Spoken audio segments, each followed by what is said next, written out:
Hey, everybody. Welcome.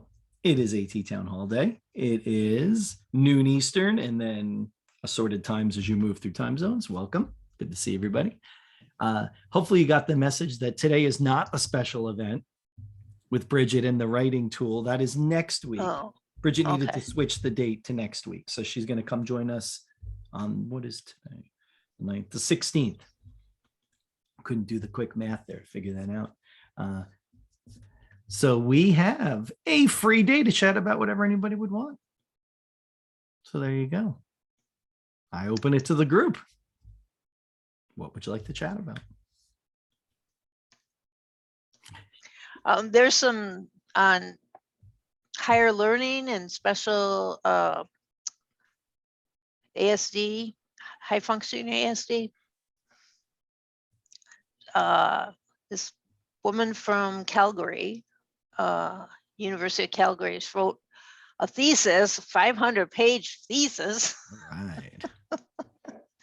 And I got through the first 50, but I was doing a PowerPoint for the Asperger's Society of Ontario, but it was very interesting, and I thought it might be.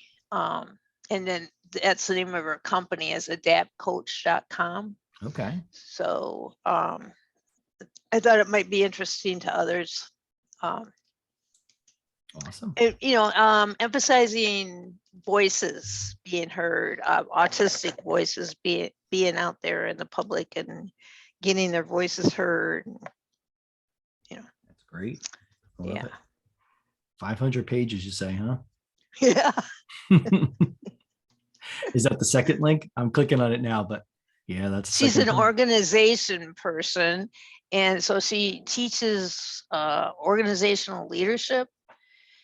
And she there's one, I don't know, it's about page 50. No, I don't know, but it's let me see here.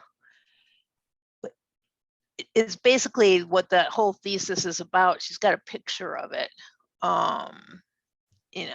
Page 50. Wait a second. Let me see if I can get there. I have it open.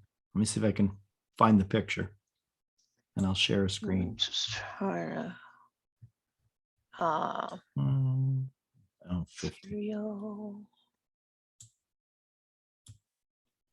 I see. I guess it's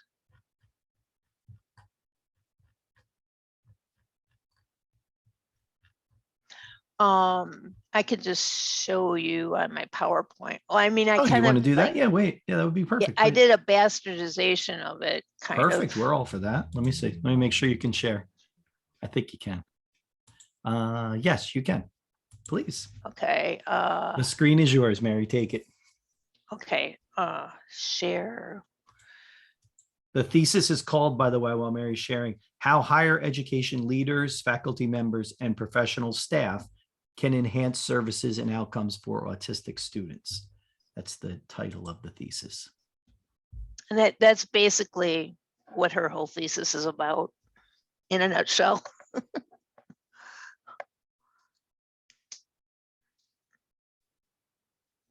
Do you see it? Yes, we could see it. Okay. I'm soaking it in. I appreciate you saving me 500 pages to potentially just show me a picture. I welcome that. Thank you. Her picture was much better. I get it. I get the point here. That's perfect. Transition supports, accommodations. Yeah, I really like the entrepreneurial part of it, because the Asperger's Society of Ontario, I thought they were teens, but actually the people that are actually in it are in the 20s to 30-year-olds.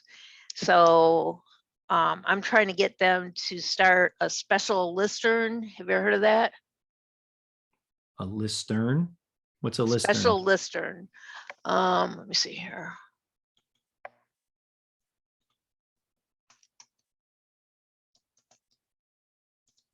Okay. Special Listern. Yeah. Thorkel Sani. I don't know what that was, but Thorkel Sani from Denmark started this. His son has on the spectrum, and he wants 1 million people in the computer industry in the US. But it's worldwide. Okay. And there's several sites in the US now. And there's a city near Seattle, Redmond or something, I'm not sure. But that's kind of, Microsoft set it up for kids on the spectrum, well, young adults on the spectrum. Yeah. There's the link in the chat. The description of a specialistern is specialistern, which translates from Danish as the specialists, is a socially innovative company where the majority of employees have a diagnosis on the autism spectrum. Well, that's pretty cool. Yeah, and that's the main website link. I just clicked in the chat there. So on Yeah, the and right, so- there is locations listed. So, transition being starting at the age of 14 years old, I hope. Mhm. And a lot of times that's only if they're in high school. So they might be 14 in 8th grade. And then a lot of schools said that doesn't count. You have to be in high school. Anyways, parents and students should start knowing things about it like this. Yeah, yeah, for sure. Yeah, because that's a really good point, that whole high school versus the actual age, because the age is the key there for transition, not where you are. Right, the exactly. spot But you a lot wanna of be. schools won't pay heed to that, Yeah, at least not in Montana. yeah, it's interesting. Yeah, Yeah. I like the picture. The picture's great. It gives a great sense of kind of as the skill set builds and the person's Yeah. as they move So forward. I think it's awesome. there's a York University in Toronto that has some of this pre-entry orientation, and also they set up a webs, like a network, Mhm. a web network for the people that will be in the class, like if you were seniors, and so they get ready for college beforehand Right. as seniors in high school. Mhm. Yeah, they meet their classmates. I think that's great. Does anybody else Yeah. have any experience with other programs like that? Or I don't know if you'd call it a course. I don't know what you'd even call that. I was in Detroit. I worked in the Detroit public schools, and before they closed half the schools, Mhm. I was in there the year they closed, 2009 to 2010. And they had, I'm serious, I've been around, and they had the best transition program I've seen. It was incredible, Detroit Public School. And I go, well, what do these kids do when they get out? They say, oh, they go home because their parents want to check, and they have babies. Mm. But they had an incredible transition program up to age 22, no, 26, because Okay. in Michigan it goes up to 26. 26. And they had bridal stuff, they had horticulture, they went to Easter market, you name it, they did it. Gardening, cooking, culinary, they had it. Go ahead, Kel, jump in. I saw Also- your mic kick on. Well, I was just going to say that I remember, I'm trying to find it. I remember years ago there was a mother and daughter, and she was, the daughter had Asperger's, and they started when she was in middle school. But so this has to be more than 10 years ago. So if it was based just off of their family, but they started a list serve that then turned into an electronic meet up where they would put students together to help with homework. Mhm. And then it built into transition things, but I'm not finding it anymore. And I know that it's when CSUN was back in LA. So that's definitely more than 10 years ago when I first saw them. I'm with Viscardi, NCDE. I'm an entrepreneur. I have a disability myself. And one of our I was in the first cohort, and one of our members in the cohort has a program called Danimation, and it's in LA. She's goes all over the place, speaks all over the place, and they teach animation because a lot of these kids with autism, well, she didn't speak until she was 6 years old, and the way she got around was cartoons, and Mm. you know, and that's how she learned. And so she's teaching Danimation to people with autism, and they, you know, some of them are working for her. That's So- awesome. That link, I just put the link in the chat also. Yeah, it's There was really a dad who had a son on the spectrum, and I think the name of the movie was What About Samuel? And he and his son learned to speak through, well, first I think it was all connected to Disney characters, and they would reference like what would Disney characters, and then that turned into a whole support group of how to use video and video instruction. And it started in the really early days of people using video modeling for individuals. And they followed him through a series of short movies into adult life, moving into, from what I remember, like, finding his first apartment and solidifying his community around him to support him. But I think the very first movie was called What About Samuel? called Including Yeah, I think I've seen Including that. Samuel. Including Yeah. Samuel. There you go. Yeah. I put the link in the chat. And then there's Erin Brooker. Okay, hold on a minute. I got her email. She does video modeling, and she's an OT, I think. And I took her. She was giving the class in one. She had to have input. It's part of her thesis or something like that.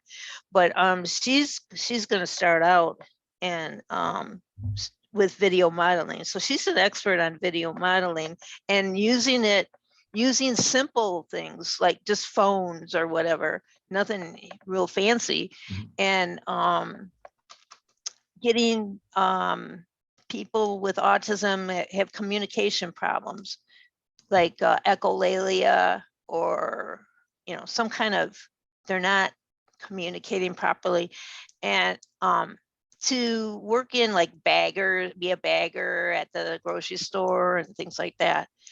So that was kind of pretty interesting, her stuff. So you might want to look that up if anybody's in transition.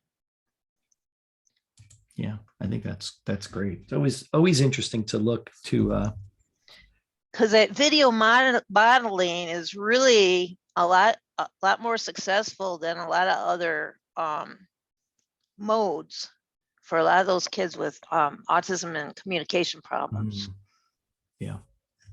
And with the influx of technology in our classrooms now, that it can be easier to potentially create some of that material. I know there's a curve that everybody needs to learn how to use their tools, but to simply start off, you could do a fairly good job with just the camera on your phone and using something like a slide presentation to embed those videos into it. And you guys know Peter Gerhardt from Rutgers University? No, now I feel bad that I don't. Being a New Jersey person, I feel bad now. Yeah, he's an Maybe I do. autism transition guru, and he goes at New York because it's a city of neighborhoods, right? So they go out into the city and acclimatize kids to the city. They have, I was in a school where, okay, you recite after me. Okay, you're going to tell the community member what? Okay, you're going to ask the community member for help. They don't even know who a community member is. Mhm. Right. And then, just because they keep bugging them to recite this, just to get them off the back, they'll recite it, but they have no idea what they're talking about. I mean, it totally has to be integrated with reality. Yeah. That's so true. Does anybody else work with transition? Are any of you working and supporting any colleagues in that area of transition?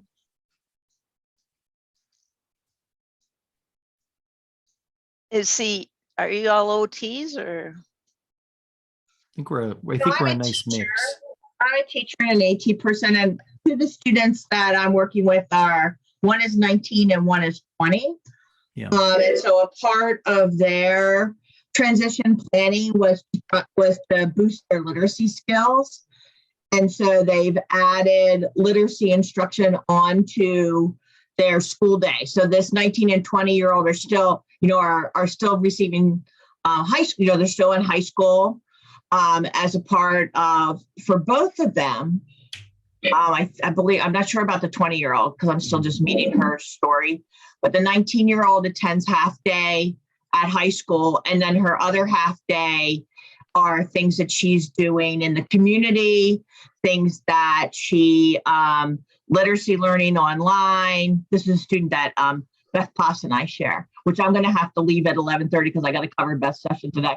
But then she also has a young adult group that Kate Ahern runs through the Ahern Academy.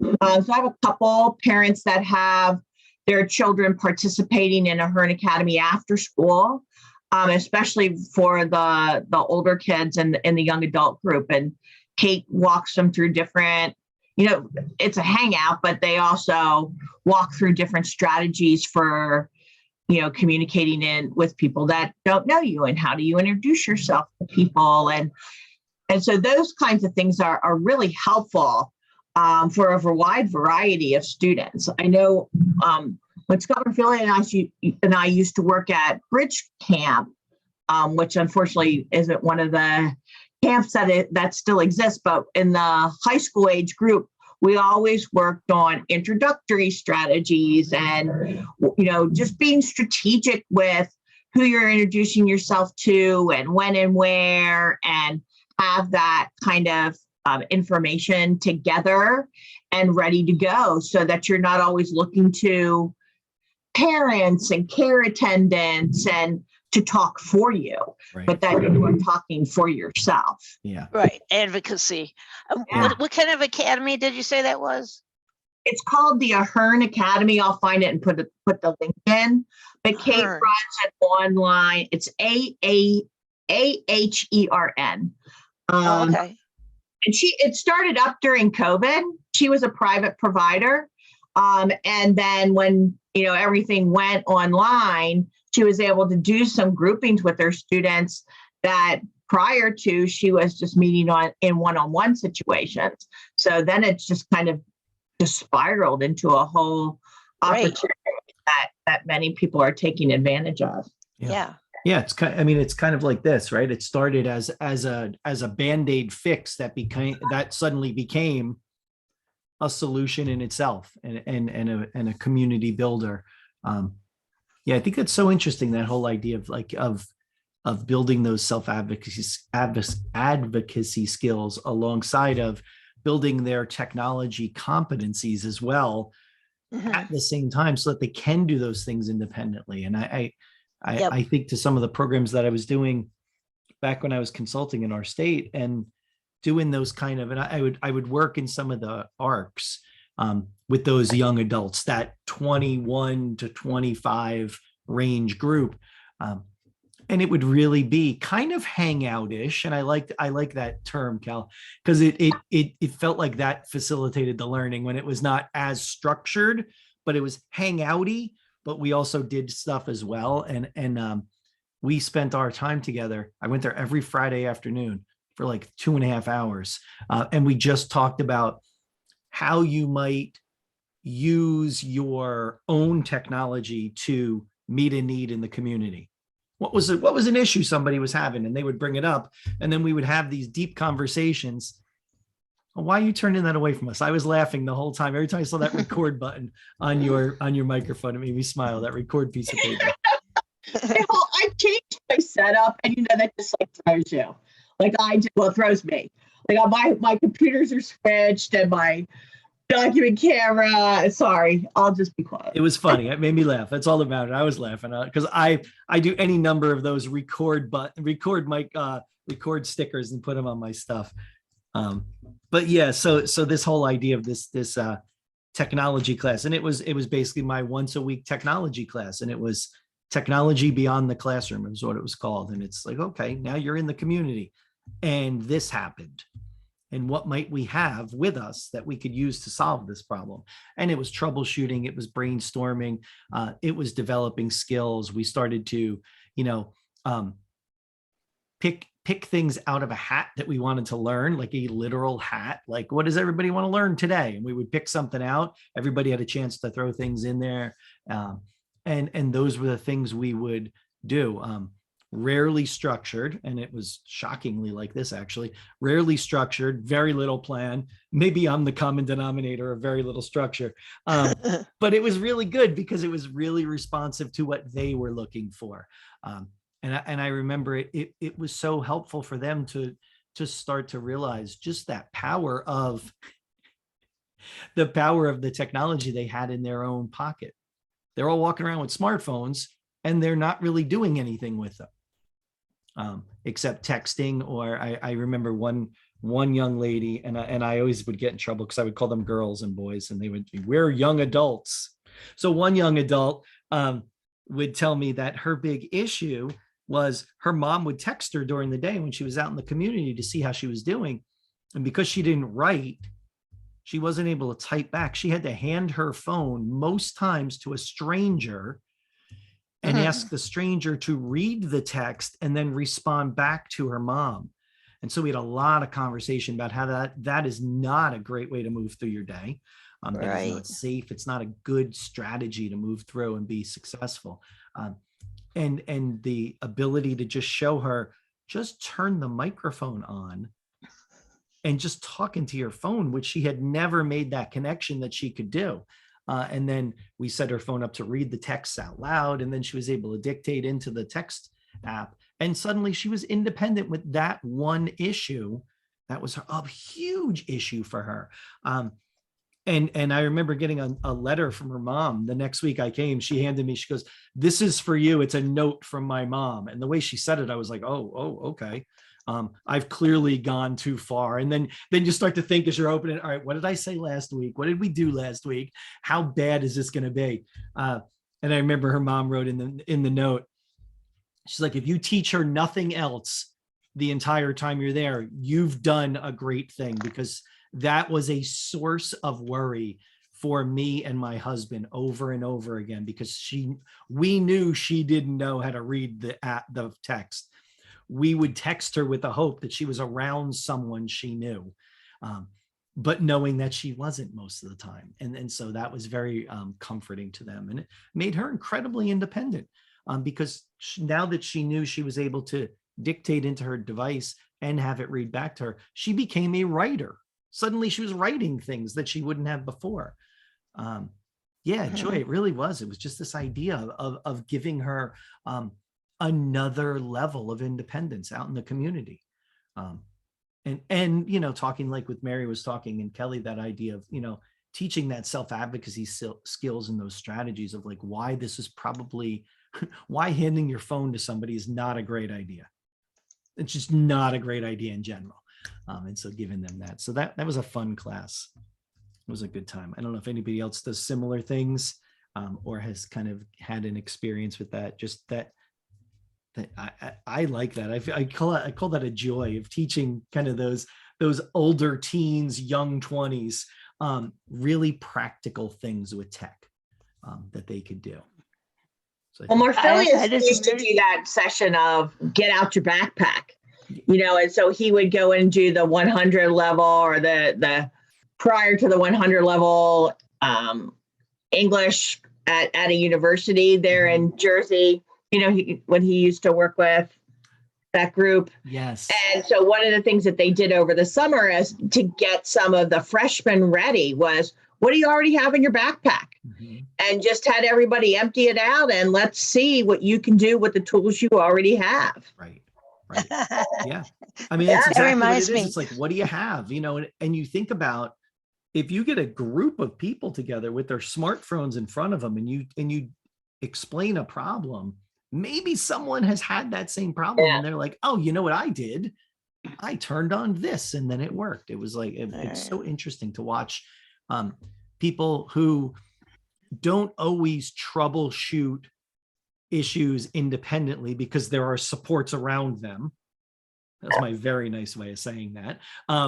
Of, you know, this kind of idea of waiting for someone to hopefully help me and then flipping that on its head to, no, I'm going to help myself first. And then if I can't do it, maybe I'll ask somebody. Smita, go ahead. I see your hand up. Please jump in. Mike, I had a similar experience with a, sorry, That's okay. I had a similar experience. What you said with a second grader, we were in a school, and the second grader would write a lot, but the teachers would not understand it. So we introduced her to Google Read Write, and the next time we went, we got a note from the teacher and the parents saying, "Thank you so much for showing us this tool. It's already in her computer." She became a story writer overnight. She didn't have the punctuation marks. That was something that they needed to teach her, but she has so much of thought to write, and it was so amazing to see that second grader, and it was overwhelming for all of us as a team when we went back to the school. I love it. I think that's great. I think it, you know, it's so funny when you get those notes from people. They're like, oh, I want to tell you something. And my instant reaction is, uh-oh. Because I guess I'm a little loose with my conversation, but I like when we have these moments of people reaching back out and saying, hey, what you've done has been helpful to someone. And is as low as that second grade, which is awesome. You made a second grader more successful in their classroom, which is fantastic. So I love it. I love it. It's fun. Isn't that why we do things? Kelly got to go see it. Oh, she's already gone. All right, everybody talk about Kelly now. She's gone. No, don't talk about Kelly. Yeah. And Kelly said in the chat before she left, it's amazing to see how fast it can happen for some students. The Smita's story, or even some of my students that I was talking about, young adults. Once they make that connection, that connection gets cemented in, and then they just log off from that and start to realize some of the other really exciting things they can do by themselves, which is exactly what we're looking for. So I wonder whether you guys have heard of Project Euphonia from Google. Yes. Yeah, Euphone. Has anyone else heard of that? Do you want to describe it to the It's a group? really interesting project where they are helping Google to learn about what people with speech impairment like myself, be able to be understood more clearly. So it's a really very interesting. They've got a lot of speech language pathologists, and they are doing a lot of algorithm work so that it's because the nuances in your voice, then you can use Google too. So I think it's a really interesting project for a lot of people around the world who have a lot of speech impairment or speaking English with an accent. Yeah. I think it's a really interesting project. It's a great project. I put the link in the chat, and when you go to that page, if you've never been there, there is a button at the top right corner that says record phrases, and you would be helping. And ultimately, it's a project that's designed to take atypical voices and hear pronunciation so that it makes all of those AI systems better with speech recognition. It's so interesting. The power we've gotten from those kind of built in everywhere speech recognition has been great until it's not. Right. And when we use that with those individuals, that what you're going to say, Joy, go ahead. Yeah, so I'm on a journey to be certified with a company that has the app called LAMP, all capital letters. It's a communication app for whoever may need it, and it's based on a 1-touch or a 3-touch system to where you create your sentence or you answer or you go through your day. Sure. And it has adult voices, child voices, and it has adult voices with certain accents, a child voice with accents, from East Indian to Germanic to, there's a girl from Ireland, little girl voice from Ireland. There's the English Welsh, and then there's like English and Hispanic. All those accents help those children identify those phrases, and they can put in their own phrases and stuff like that. So it's really great. It's really great along that lines of recognizing the diversity of students we're teaching. Yeah, So- exactly. So That the- representative of experience. Yeah. And I think what's been so good about that project that we just put the link in the chat is this idea of, as voice rec has gotten more available, it's actually been in a sense limiting to some people at the same time. So it's kind of odd how it is in more places, but for, you know, a chunk of individuals that we work with, their voices don't fall into the parameters of what that system will recommend, will recognize anymore. And so while it's like dangling out there, like this is going to be a great way for you to write anywhere, for some people it's quickly pulled back because it just doesn't work for their voices. And we've started to lose many of the products that we could actually train people's voices. I agree Well, I with you, don't- Mike, because where I come from in India, we speak English in a very different accent, and Yeah. it takes some time for my devices to learn the way I speak, Yeah. right? So there's a big market all around the world, and this would really help a lot of people with disabilities or aging population as they become more and more accustomed to technology. Yeah, I think you're absolutely right. 100%. Yeah, I think for sure. And so, you know, Struggle just getting my phone to recognize my speech patterns, my enunciations.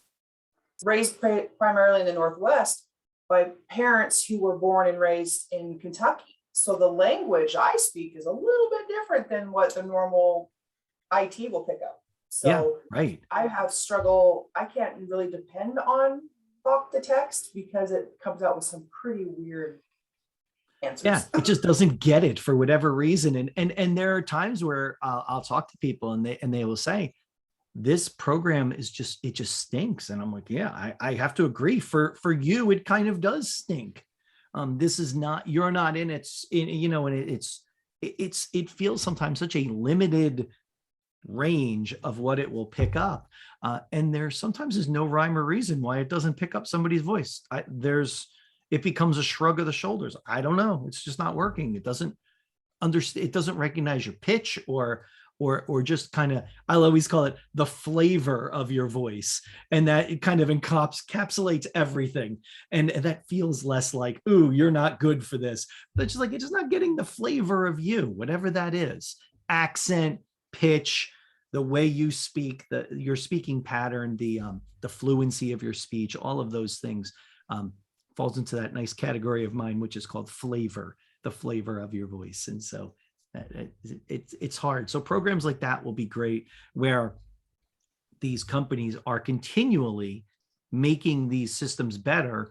And by better, it's really making them more flexible so that more people, more of us fit into the range of what those devices will recognize now, which is awesome. And I'm so glad that Google Text Help and Don Johnston merged together. I was trying to decide which one's better. Well, it's interesting. We still have both.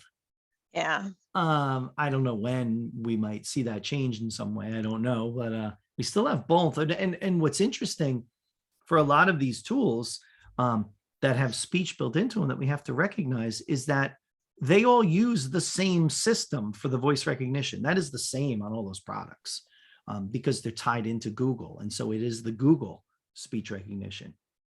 Yeah, Joyce, they were talking about Don Johnson and Text Help merged. But I'll probably say this wrong and there'll be a Text Help or a Don Johnson person who will hear this, but they're merged, but not. Yeah. Mark, they're merged, but they are still very much two entities at this point. I I don't know when that might change in the future, but as of right now, they are still, their products live, the two product lines live separately. You know, and I think what Mary brings up is an interesting point, is that, you know, those products that you talk about have different features. And that becomes part of the trick. And Irene, did you bring this up one time about which one to go with, or maybe it was someone else? I'm just thinking it was you, Irene, but maybe it wasn't. I may have. We were using Don Johnson co-writer and Snap and Read, Mhm. and we were using it on a UDL level for our district. And we moved to a product called Helperbird for UDL, Okay. and put Don Johnson and Google Read and Write as more specially designed, like level tier 2, tier 3. Yeah, like a tier intervention. 2 or a tier 3 support. Gave What- everybody Helperbird for tier 1. Why'd you do that, Irene? Like, what was your guys' deciding factors of Helperbird as kind of a tier 1 support? I'm just curious. It was a lot of fiscal. We could get Helperbird for every student and every staff and we have like 26,000 students for $1,200. Yeah, that's a good answer, by the way. Yeah, that makes sense. And the features of Helperbird are very aligned with those other tools. And their free version is robust. Yes, it is. I agree. And they are, I can't say enough good things about working with them. Yeah, I'll go in and say, you know, this feature isn't going right, or I'm having this issue, and they'll come out with a patch in a week. that's awesome. That's actually really good to hear, because I really like their product. I think it's excellent. And like you said, I think you had the perfect word. It's robust. It really, the free version has a ton of features. And I'm one of my core beliefs is that we should be providing students with supports that they can carry with them for the rest of their life. Yeah, So when we're providing supports that cost them, even if it's $100 a year, we are not giving them something that they can carry for the rest of their life. Helperbird, why I know he would give it to somebody free, but it's so robust that it gives them a lot of that. yeah. So I focus a pretty lot of attention at looking at good quality, free or very inexpensive support. Yeah, I think it's a really good point, Irene. You know, I think a lot of times we talk in schools about this idea. We're giving you a tool and it's under $100. So as you go forward, you should be all set. But recognizing, taking a step back from that and going, well, you know what? $100 is still $100. And I might need to spend $100 on something else. Right, especially now, it's not like you get, you know, back in the day, you bought the software Right. and you could use it until, you know, till they got a new iOS or whatever that Right. didn't do it anymore. So Boardmaker, you could spend $400 and have Boardmaker for 10 or 12 years. Right. And suddenly, yeah, your cost Now over you- time drops down considerably. And you can give it, you know, you can move it from person to person. So as much as I look at features, I look at customer support and those kinds of things when I'm making suggestions. And I mean, those are, I don't know that I would call that a feature, but boy, it certainly comes into the discussion as a feature of a product is, you know, what is their support? Right. So when we were looking for AAC, there I was at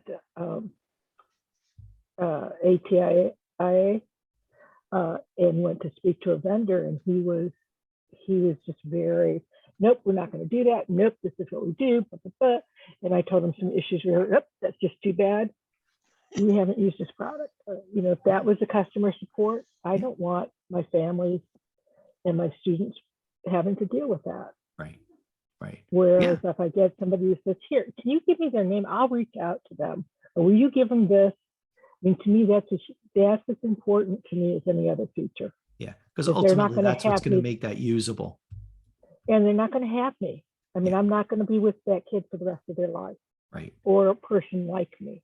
Yeah, But they right. do have Exactly. their vendors forever. That's such a good point. It's that idea of, you know, it kind of circles back to our transition conversation. Those moments of providing support, just not for where they are now, but building their knowledge base so as they go forward, they don't understand just that they use something, but they also understand why they use it and what it does and how it will continue to help them.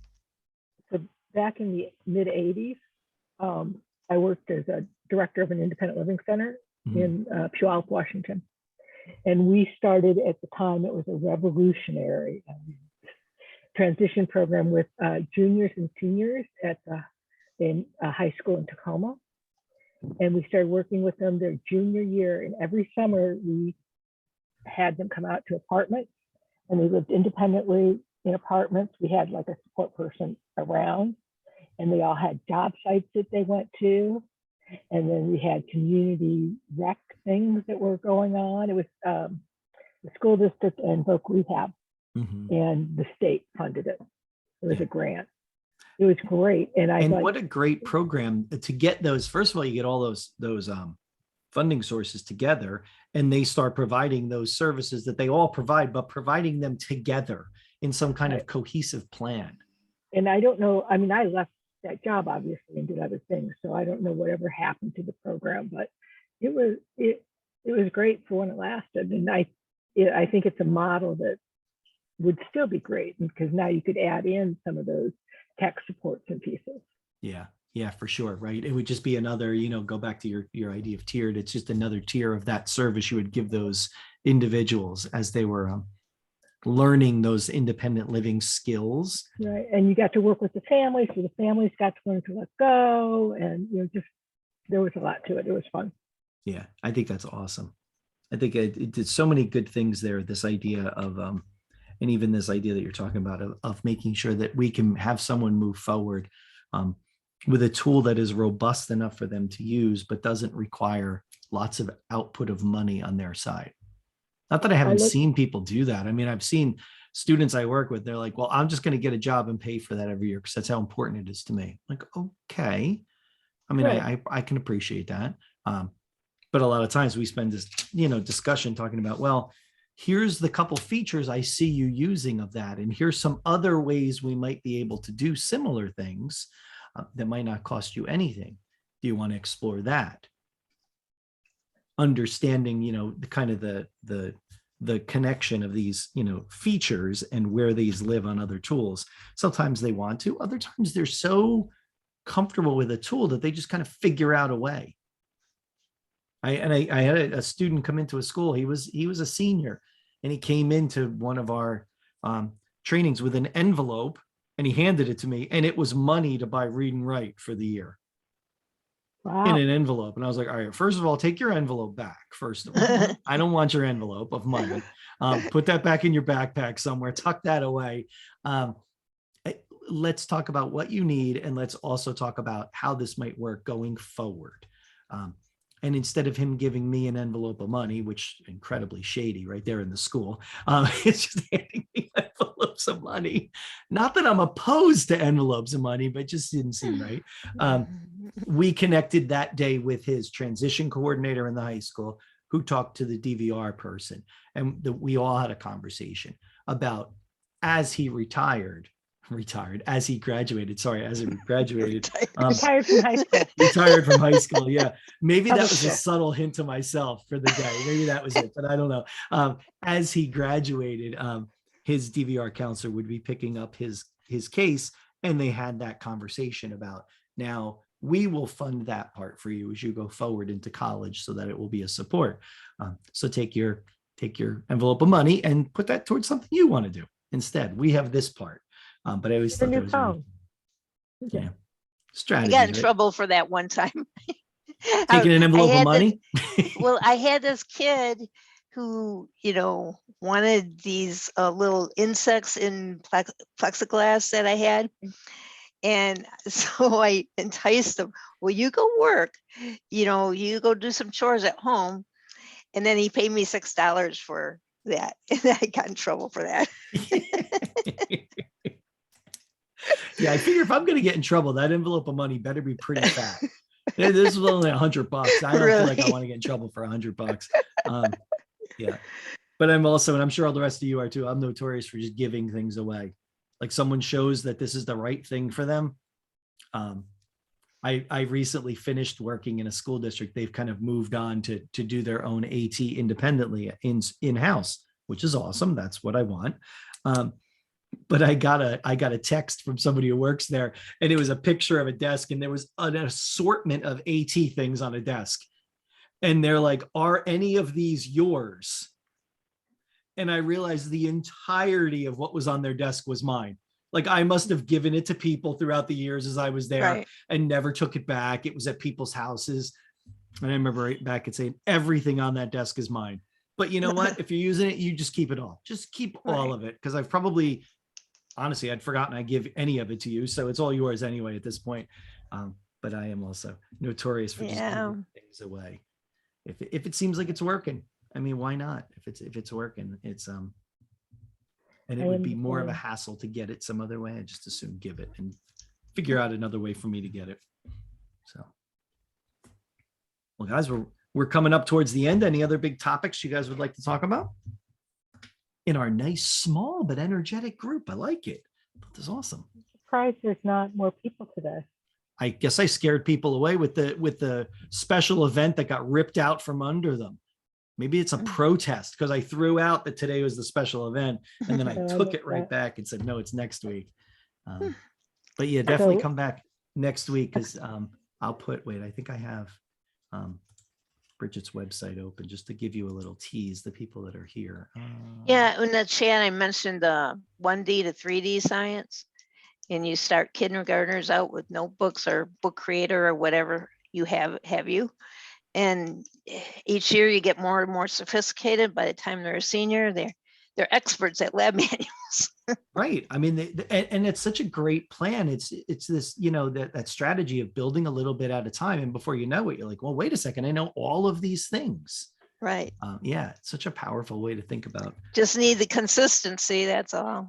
Yeah, and the consistency, and sometimes they need the discussion of why these things are being used to make that connection of beyond, I use this thing on my browser and it's a purple puzzle piece, and I know that gives me all the supports I need. And asking them one deeper question, you know, like, why do you use that? What features are you using? Yes, I know you're clicking the button that is a speech bubble, but what is that doing for you? I know that you're clicking this button. What is that doing? What is the function you're getting from that? And making those Right. connections as you go forward. If that's a service, that's a tool and a feature that you need. Yeah. So I Right, put, they start with like toothpicks and marshmallows and describe structure and function. love it. And then they have like animals, you know, like, okay, you have the leg of a moose. And how does the leg of the moose, what does that moose do with that leg to survive? It's great. I love And it. then, you know, they got the structure and function. They got the kind of like the basis of, Yeah. you know, before they got that vocabulary built up, and it goes on throughout the year. So I love it. That's awesome. Very good. Anybody else? Or I'll give you 10 minutes of your life back. Hey, so I'm kind of new, you know, this is, I Please. think, my third session with you guys, but Yeah. do you guys mind telling me, like each of you that are here today, where you are located and what your profession is connected to this? So I can kind of create some, I think if that's you're okay great. with it. I'm okay with it. Go ahead. Who wants to go first and share? Go ahead, I- Irene. okay. I'm Irene Hughes. I work in Vancouver, Washington. And my undergraduate degree is in special ed, and my master's is in occupational therapy, and have been monkeying around with technology since my first computer was called an Osborne. So that takes you before the Apple products. Yeah.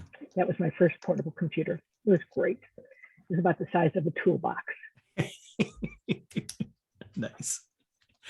Very good. Excellent, Irene. Mary, you want to share who you are, where you're from, what you do? Okay, Irene, I have a license in Washington and an ESA. So if you have any virtual openings, let me know. There you go. There's your connection. Love it. And I'm in Montana and I have a business, and I'm an occupational therapist and an assistive technology credential and background in engineering. And I have a consulting business that I put my website up there Nice. already. Very good. Naomi dropped hers in the chat. Naomi works with me at the AT Act project in New Jersey. Naomi's an AT specialist. I'm the director of that project and an AT specialist, and an independent consultant and a professor, and probably a couple other things. I do a lot of stuff, a lot of hats wearing, but a lot in AT for a long time. Seasoned in AT. Smeety, you want to share who you are, where you're from, what you do? Sure, I'm Smita Bora. I work in Connecticut at the State Education Resource Center, and we work very closely with the Connecticut State Department of Education. I do a lot of training on racial equity, assistive technology, UDL, IEPs, and whatever is thrown at me. But I'm trying to connect AT and UDL to racial equity, seeing how, it is so diverse the support services that students get from one district to another.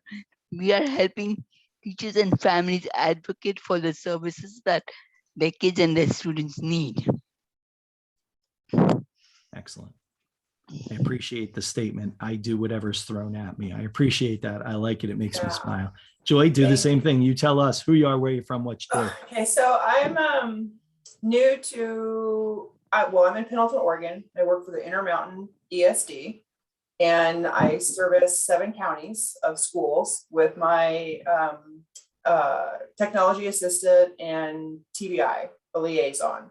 And so I'm on my journey to just learn everything I can about it. So as I split my time between it, it still kind of ties together. And so I'm just pretty excited about the whole thing. What would be your best advice on becoming more than liaison and becoming considered AT specialist? Well, I think first of all, the beauty of being an AT specialist, sometimes it is self-appointed. You can just make that statement. Say it, Joy. Say it out loud. I'm an AT specialist. I'm an AT specialist. What Congrats. do you need? Welcome. Welcome. Well, we live in a world where everything where they find it more responsive to you and what you know if you have some sort of credential. Yeah. So, trying to overcome that. Yeah, I think it's interesting. I think credentials are always an interesting thing. Certainly credentials in AT are interesting. Right. There's really only one true AT credential, and it's the RESNA credential. That is an AT focused credential. The rest, you could do certificate programs and college courses, and you could get masters in assistive tech, and those kinds, you could do that path. I think it's interesting. Does your employer lean one way or another when they say to you, we want you to be an AT specialist, here's what we need you to do? I need to get the breakdown of what she prefers, because there was a conversation in an email where I was referred to as the AT specialist, and she didn't like that verbiage. She wanted it to be considered I was AT liaison or assistant or something like that. So I guess I should really question her. How does she want me to reach where she feels I'm certified or a specialist? Or it is interesting, Joy, and that whole idea of, it's that interesting conversation of words having power, and what is that word? What was the issue with that? Was it the specialist part of that? yes. Okay. And is that a reflection of a lack of credentials on your part, or? I believe so. I think, where we work in the education service district, it's more of, they don't want it to probably feel that I have my teacher's license, maybe. I don't know. Yeah. I should ask her what that breakdown is and what. There's a lot of folks moving away from specialist and over to coach or Okay. Instructional design, Mhm. things, those kinds of things. I Trying did to hear her move. use the word coach. Trying to move actually the field away from a specialist model and more Mhm. to a coach Yeah. capacity building model. So So like it's Mike not was saying, words have power. So if you come in as Right, a coach, okay. you're seen differently with the people you work with. Yeah, Okay. I agree. Actually, when you said it, Joy, I like that term, assistive tech liaison. I like that. Right. It has a I've not really heard it. nice connotation when you say that to somebody. It is already collaborative, just kind of in its name. Mhm. And I do like And that. that's our goal here is collaborate. So I work with the OTs, the PTs, the autism Yeah. specialists, and I just work with the whole team to, collaborate on finding the right technology or device for that student. So Yeah. I think maybe I that's think the that direction we're going. and and kind of like Irene said, I can't even remember. I almost use that term AT specialist begrudgingly when I say what my profession is, because it does, and I agree with Irene. It does facilitate. It does promote a bit of an expert model. It's like, well, I'll know because I have specialist after my name, which is silly. And I often what do you correct think? people when I go into meetings and they tell me I'm the AAC or the AT specialist, and I'm like, no, I'm a coach. I can help you with this. Yeah. Everybody's got this, Yeah. It does imply some sort of a degree. So yeah. Yeah, Yeah. it's such a broad field and it incorporates so many other types of degrees. Like my OT degree is great for a lot of what I do, but so is my special ed teaching degree. And when I see folks who are identified as the AAC specialist, Right. and this concept that that person has to be a speech and language therapist, don't agree. I'm like, Okay. no, it Yeah. has to be somebody who's passionate and wants to promote this. And It does seem like assistive technology is more of a life learned skill. I mean, you're in the world, you live the world, and it's kind of a self-learning on the job. You got to do your own research on what the technology is available for students these days. Yeah, a Yeah. lot of research, and A lot of research. yeah. Yeah, I right. think that- Continual learning. It's constantly getting more, and that becomes kind of the core of the debate between the RESNA certification and just continuing education to become better at what you do. And I don't know the answer to this. I don't know that there is an answer. I know that there are two camps to this.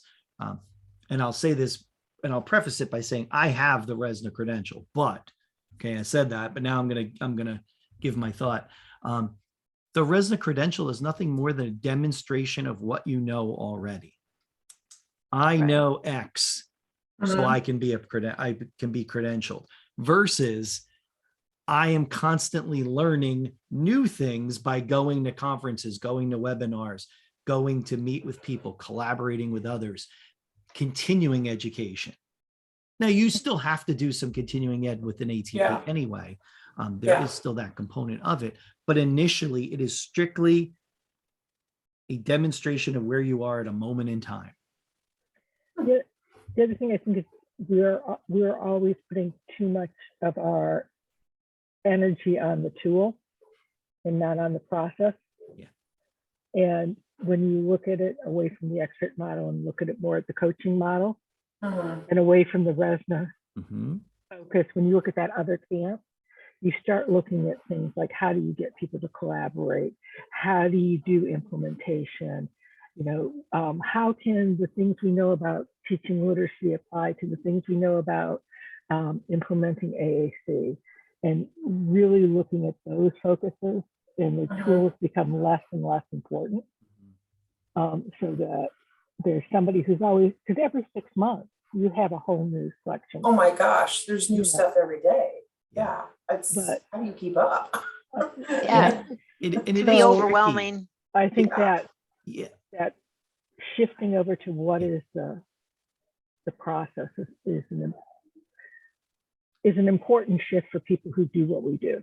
It is important. I also think, Irene, I've always found that as I start to be a pusher of process, because I agree with you, I'm a pusher. I'm a pusher of that part. I think there comes, you get to a point where you're ready to accept a lot of the discussion about process when you have a baseline comfort level in the tools. So it is a kind of I always feel like services and devices, it's a bit of a push-pull a lot of times. Like I want to be like, hey, we should all talk about process. But then there's a moment where you start to realize that some people that don't even have a foundational understanding of some of the tools yet Right. And so they can't even wrap their brain around the process because they're so desperately clinging to little nuggets of info about stuff. Mhm. But are you saying they're not knowledgeable about specific products or knowledgeable about the types of tools? Like they don't know. I was working with a young man who didn't, I used the term ebook and he automatically thought I meant audiobook because no one had shown him an ebook before. Oh, So it was more of the concept of these technologies exist. There's something out there that can do this and then doing, or is it, no, they need to know Google Read and Write and they need to know LAMP and they need to know, you know, whatever. I would Right. think that, Irene, they'll come thinking they need to know LAMP and Google, but what they really need to know is those big concept areas. Right. Mm. You know, supports for reading, supports for writing, the big broad strokes, the umbrella terms. And even like how to Google. Right, find the right. tool. Just effective Yeah. use of technology So sometimes. to me, Right. that's still all process. Yeah, I Yeah. guess you could argue that is kind of processy still. Yeah. I'm trying to figure out like a way to do it. Like I'm really into this lately. Mhm. So I'm really trying to figure out a way how to put this down on paper and how to like get people to start doing that more like a study so that Oh. it could have some validity. It's not just those of us who've been, you know, who are old, Mhm. Old. think this, Old. think this because we've been, you know, doing this since the 80s or the 70s or whatever. Mhm. So that there's, because I keep running into just an awful lot of people who still, they're middle-aged and still are on that tool belt and haven't moved to the, Yeah. and kind of wonder what is it that we can do to move that concept forward? Yeah. Or am I in my own little bubble thinking this? No, I think you're right. I think it is. It's a desire to move that bigger concept forward. Which means we've got to get it in literature. Yeah, it just has to be in there Right. somewhere. And I think, you know, going back to your idea of coaching and leaning on that to do those kind of things, Joy, would actually be incredibly aligned with your AT liaison approach to things. Is that you're promoting a conversation, you're promoting a sharing of information and valuing those other members of your team and reminding them that you are all doing this together. Because like you Oh. said, and like everybody said, Right. we will never know everything. You just won't. Don't try, Right. don't bother to do that. You can't. Oh, no. Yeah. Oh, thanks, you guys, because this is a newly created position. And so I'm also in charge of creating what this position looks like. So you guys have given me you made me feel good about Good. the direction that I am trying to take it and how it's perceived out in the school districts as I approach them. So Yeah, I think awesome. that's Thank awesome. you. Well, as you Yeah. continue to join us every Monday, which is great, I do appreciate Yeah, that. I'm learning a Um, lot. And Ask experiencing. questions. Yeah. Ask these questions all the time because I think it's really great to hear kind of the flavor of everybody who ends up on the call and kind of our different experiences that kind of made us into the provider that we are at this point. Mhm. And how all our paths eventually found us to this Right, crazy come thing called together. assistive Yeah. technology. Sometimes I Yeah. don't even understand how that happens. I love your ed camps at ATIA, by the way. And that's a collaborative learning experience, right? This idea of going to an ed camp and just picking other people's brains and having what Yeah. amounts to these Yeah. conversations, like what we're doing right now. Nice. Wonderful. Awesome. Good. That was a good finish, Joy. That felt good. We'll do that. Joy, where more are in the you from? beginning. I'm I'll in try to make a Pendleton, note. Oregon. I'll make a Pendleton, note. I'll Oregon. probably forget it. Okay. But So I'm just in your neighborhood. yeah. What We'll was do the name those- of the town? Pendleton? Pendleton. Okay. I was having a hard time hearing it. Yeah. There you go. Awesome. All right, everybody. Well, this was fun. Now remember, next week, special event. Yeah. Be Writing prepared. assistant. Special event for our writing tool website exploration. And I hope you have a good rest of the week. Thank you. Thanks, Mike, for having, and Bye. Naomi for putting this together. Of course, Yes, always my yes. pleasure. Thanks for sharing. Thanks for joining the Bye, Thank you. conversation. All right, everybody, have a good one.